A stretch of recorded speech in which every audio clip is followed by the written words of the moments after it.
After the completion of translation in eukaryotes and prokaryotes, various aspects, now in this session we are taking of the post-translational processing or modifications.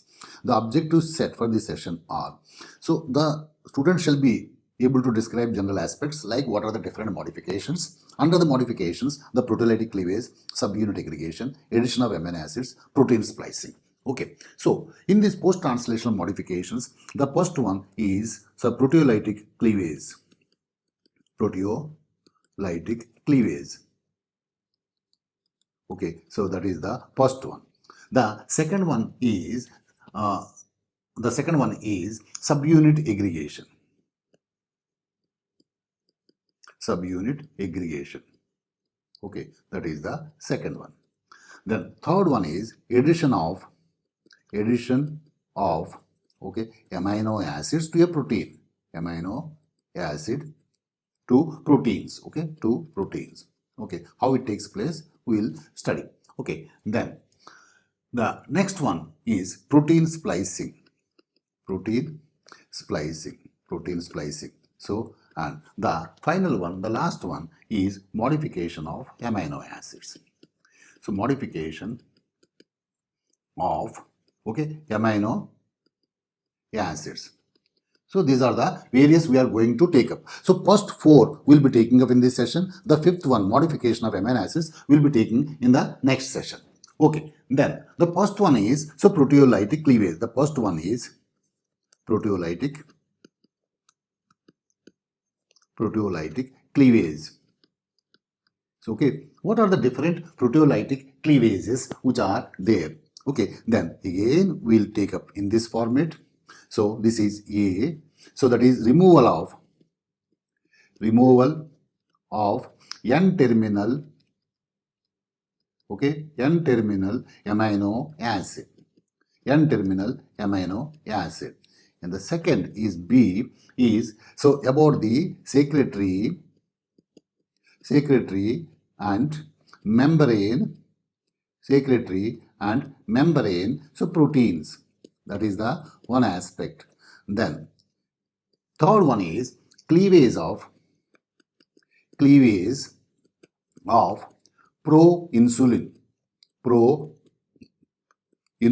Cleavage of proinsulin. Okay. Then the next one is, fourth one is activation of zymogens. Then the fifth one is modification of pro-opiomelanocortin. And last one is procollagen. Here it is. The last one is procollagen. Okay, to collagen. Procollagen to the collagen. Okay, then so the first one, as I said, removal of N-terminal amino acid. Removal of N-terminal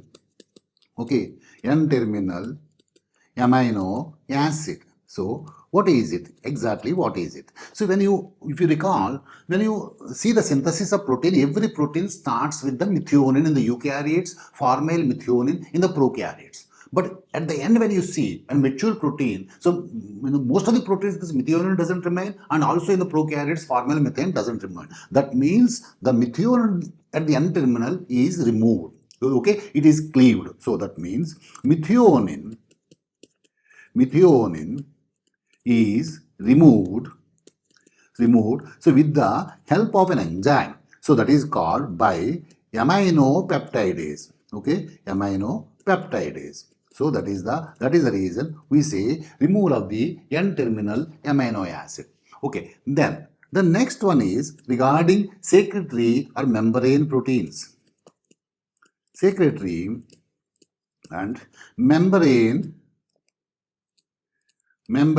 So proteins, secretory or membrane, so proteins. So that is the another aspect. So when you talk about the secretory or membrane protein, suppose up to 70 to 80 amino acids addition, the protein synthesis is stopped And so there is an hydrophobic containing amino acids, a short sequence is added around 8 to 13. So that is, we call it signal sequence. We call it signal peptide or signal sequence. Okay, with this signal sequence is recognized by, so signal recognition particle, signal recognition, okay, particle, recognition particle. So that is called as SRP. That is called SRP. That SRP along with the GTP, and it is recognized by, it is goes there and binds, reaches the SRP receptor. SRP receptor. So this SRP receptor is present on cytosolic side of the endoplasmic reticulum, because these secretory proteins are synthesized and polysomes attached to the endoplasmic reticulum. Then with this SRP receptor, so this particular protein, it enters the ER lumen. ER lumen. Okay, GTP is hydrolyzed to the GTP, then that is released, then protein synthesis continues. Complete protein synthesis is completed, and later what happens? In endoplasmic reticulum, after the protein synthesis completed, signal peptide is removed. Signal peptide is removed. Signal peptide is removed. So by the action of signal peptidase, so then protein is secreted into the Golgi, and then from there by exocytosis is released, or it has in the Golgi apparatus, so binding to the receptors and reaches the subcellular organelles, either it is lysosomes or peroxisomes or nucleus, okay, or remain in the endoplasmic reticulum depending upon what type of amino acids are present. Whereas one exception is in the nucleus, signal peptide is not removed. Okay, that is about the secretory proteins. The next one is it is pre-pro insulin. How the insulin is activated. Okay, insulin is activated. Then we say cleavage of proinsulin. In fact, insulin, when it is synthesized, it is pre-proinsulin. Pre-proinsulin. Why it is called pre-proinsulin? Because it contains the signal peptide. So, signal peptide is removed. The signal peptide is removed. Once the signal peptide is removed, then, so by the action of enzyme, signal peptidase,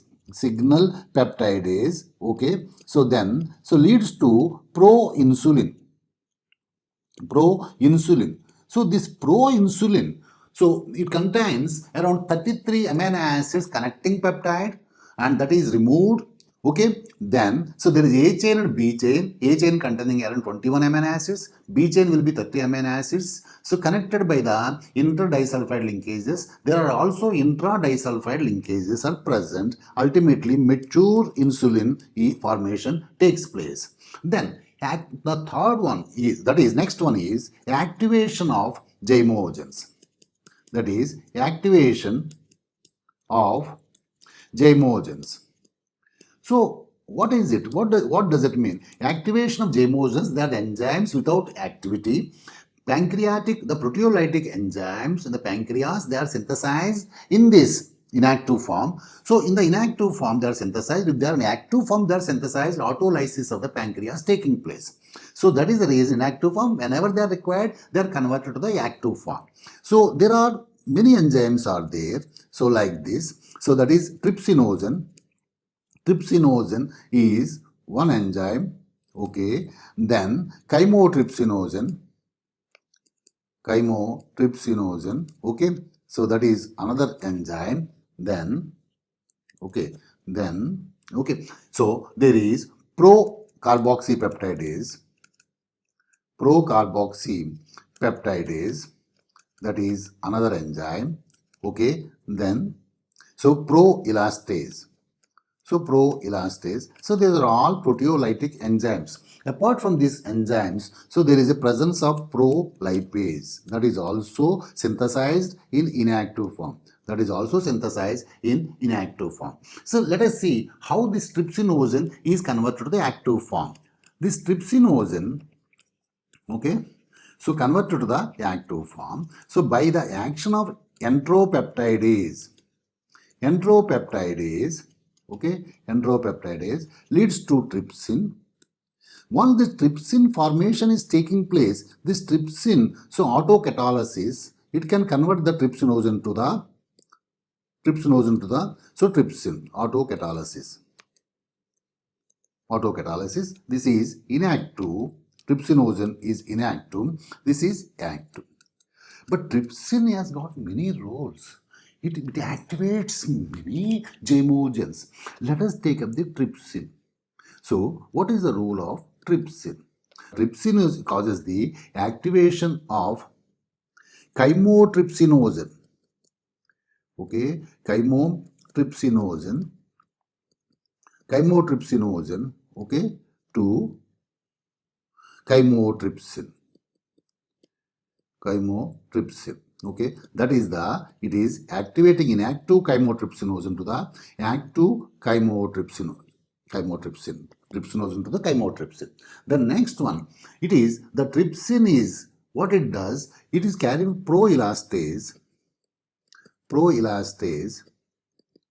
to, okay, elastase. Okay, so it is carrying out this role. Okay, then let me write again procarboxy, okay, peptidase, okay, to carboxy peptidase.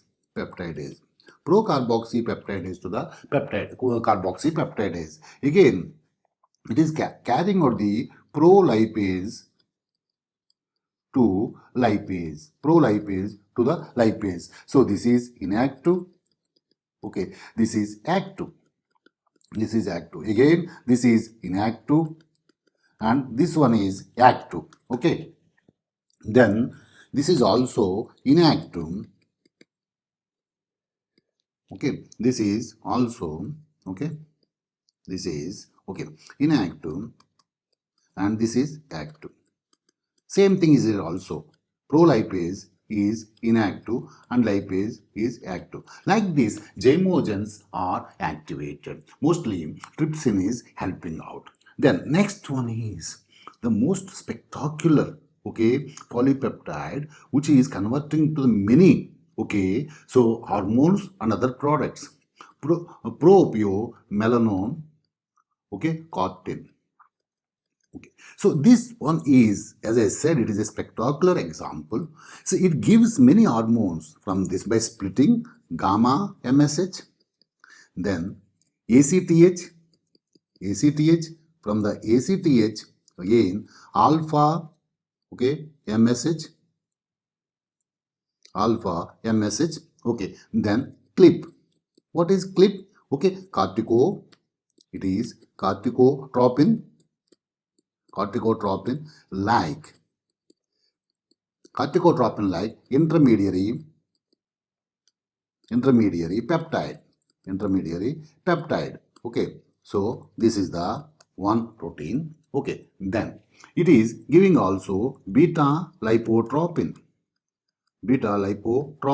Okay, from the beta lipotropin, so there is a synthesis of this is gamma lipotropin.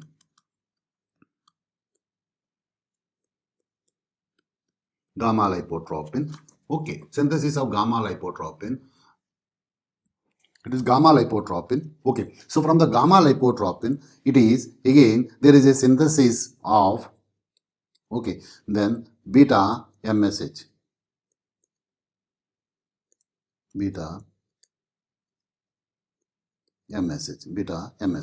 Okay, then from here, so when you talk about this one, from beta lipotropin, so there is synthesis of beta endorphin. Okay, then so there is meta, okay, enkephalin.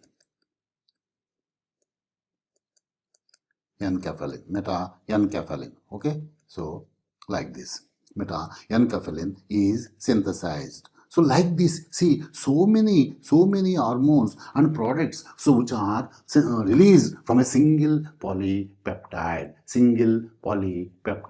Okay, so then The next one is about procollagen. It is like a insulin as per the splitting is concerned. So here procollagen initially it is synthesized as pre-procollagen. Pre-procollagen. Okay, the pre-procollagen, then the signal peptide is released. Signal peptide is released.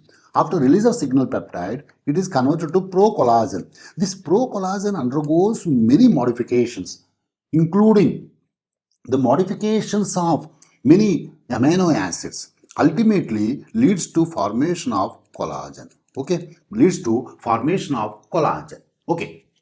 Then the next one is, next type of, after the proteolytic cleavage, the next one is subunit aggregation. It is called subunit aggregation. What is this subunit aggregation? Suppose the protein contains more than one polypeptide. So that can have the different permutations. So like HbA, so it contains 2 alpha and 2 beta. Then next one is HbF, fetal hemoglobin. So that is 2 alpha, 2 gamma. So they are completely different. The functions, affinity towards oxygen, it is a different. Like immunoglobulins, we have the different immunoglobulins. The next one is addition of, as I said, very rare, addition of amino acids, addition of amino acids after the translation process. So in the translation process, there is a machinery is there, but not here. Okay, so here it is very rare process, rarely takes place. Tyrosine to the tubulin added, tubulin protein is added after translation by specific ligase. It is called specific ligase. Okay, ligase, so that is taking place. Okay, so that is one aspect. Then finally the next one is protein splicing. What is this protein splicing? What does it mean? So we have heard about RNA splicing. In the protein splicing, suppose this is the protein and various regions of the protein is present. Okay, one more region I will mention here. So this is the another region. Okay, then this is the one. Okay, this is amino terminal end. This end is the amino terminal end. Okay, NH3 plus. This is COO minus. Okay, what happens? This is external area. This is, we call it extine. This is also extine. Okay, then internal, it is called intin. Okay, here it is intin. Okay, they have the intins, they have the this endopeptidase activity, they can split. Okay, so like this, and this one is then releasing two extins. The two extins are ligated. Okay, two extins are ligated. So both N-terminal extin and C-terminal extin, so they are ligated. Then releasing of the intins. So this is the one intin, this one is the next intin. So they are released. Intins are released. So this is the one intin, this is another intin. Okay, like that. Okay. So these are the various aspects. Okay. Now I would like to summarize what we have learned so far. In this session, we have taken up various aspects of the post-translational processing or modifications. Objectives we have set are, at the end of the session, the learner shall be able to describe general aspects in a sense to describe about the various post-translation modifications. Under the post-translation modifications, so we talked about the proteolytic cleavage, subunit aggregation, addition of amino acids, protein splicing.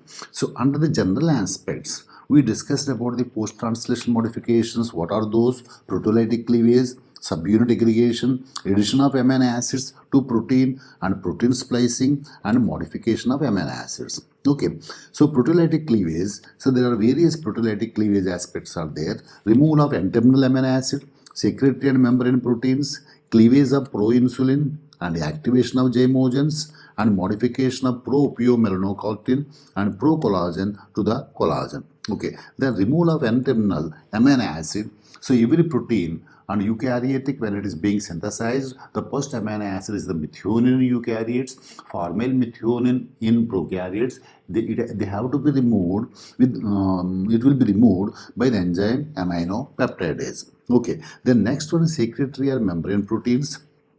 So secretory membrane proteins, initially it is synthesized on the polysomes attached to the endoplasmic reticulum. Okay, then so up to 70 to 80 amino acids are added. A sequence in the hydrophobic amino acids 8 to 13 is added, signal sequence that is recognized by signal recognition particle. Okay, so that is taken by SRP receptor present on the cytosolic surface of the endoplasmic reticulum, enters there. During this period, GTP is converted to GDP, and that process, the protein synthesis temporarily stopped. And after the entry into the endoplasmic reticulum, protein synthesis will start again. And after the complete protein synthesis, by the action of signal peptide is removed, and protein is secreted into the Golgi apparatus. And then from there, either by the exocytosis or binding with the receptors, it goes to the lysosomes, peroxisomes, and nucleus, and all will remain in the endoplasmic reticulum. Okay, then the next one is cleavage of proinsulin. When initially synthesized, it is synthesized as pre-proinsulin, and by the action of pre-proinsulin means it contains the signal peptide. By the action of signal peptidase, proinsulin signal peptide is released and leads to proinsulin formation, and then finally insulin, the proinsulin, which is containing the 33 amino acids connecting peptide, so that is released. There will be A chain and B chain. A chain contains around 21 amino acids, B chain 30 amino acids connected by the interdisulfide linkages. There are also intradisulfide linkages. Then next one is the activation of zymogens. Many proteolytic enzymes in the pancreas, they are synthesized in active form, because if they are synthesized in active form, autolysis of the pancreas takes place. Those enzymes will be active whenever it is required. They are the trypsinogen, chymotrypsinogen, procarboxypeptidase, and proelastase. Okay, so there is another enzyme, that is prolipase. Okay, how the trypsinogen is activated? Trypsinogen in active form, by the action of entropeptidase, trypsin formation takes place. This trypsin, by autocatalysis, further activates the trypsinogen. Trypsin is very important. It activates many zymogens like chymotrypsinogen to the chymotrypsin, and proelastase to the elastase, and procarboxypeptidase to the carboxypeptidase, also prolipase to the lipase. All of them are inactive to the active form. Then we talked about the how pro-piomelanocortin gives many hormones and products like alpha MSH from ACTH to the gamma MSH, from ACTH to the alpha MSH, and CLIP, corticotropin like intermediary peptide, beta lipotropin, alpha lipotropin, and beta MSH, and beta endorphin, and then meta-enkephalin. Then we talked about the procollagen. It is exists in pre-procollagen with the signal peptide. The signal peptide is removed, and procollagen to the collagen. Then next type of the post-translational modifications, we talked about the subunit aggregation. Having more than one polypeptide, HBI contains 2 alpha, 2 beta, HBF contains 2 alpha and 2 gamma. Okay, then also immunoglobulins. The addition of amino acids, that is very rare, tyrosine to the tubulin by specific ligase, and okay, then we also talked about protein splicing, then how two extins are ligated, intins are removed. By the intins, they are acting as endopeptidase. This is about some of the aspects of the post-translational modifications. In the next session, we will talk about the modification of amino acids. Thank you. Thank you very much.